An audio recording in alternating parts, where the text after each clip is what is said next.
Here in the hub city, sadly, we have the triple threat: hot, dry, and windy, which unfortunately all contribute to a different allergy season. And as Jacob has been telling us, there is a lot more extreme weather to come. KLBK's Jaxie Pigeon spoke to local allergists to find out what is triggering all the sneezing this season, as well as what we can expect heading into fall. There's plenty of stuff in West Texas that can make you think you have allergies. Summer is typically not the worst time for allergy sufferers, but thanks to the extreme heat we've been seeing, those allergies are worse than normal. A lot of people say when I'm in the outdoor environment, my symptoms are worse.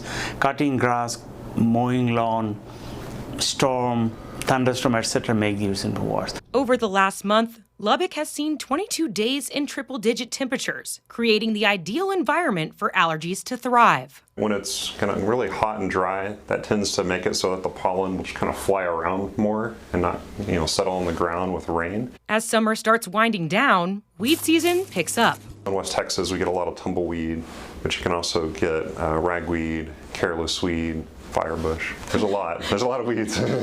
Dr. Shom says COVID-19 and allergies have a lot of symptoms that overlap, but there are a few differences. Typical allergy symptoms usually don't have fever type of picture.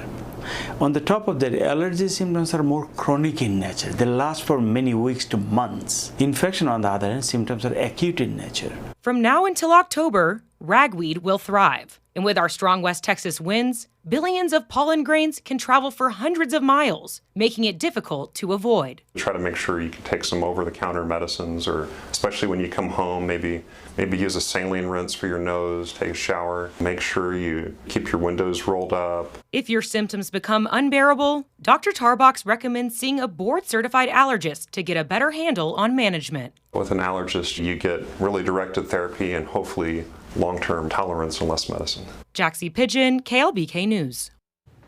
Thanks, Jaxie.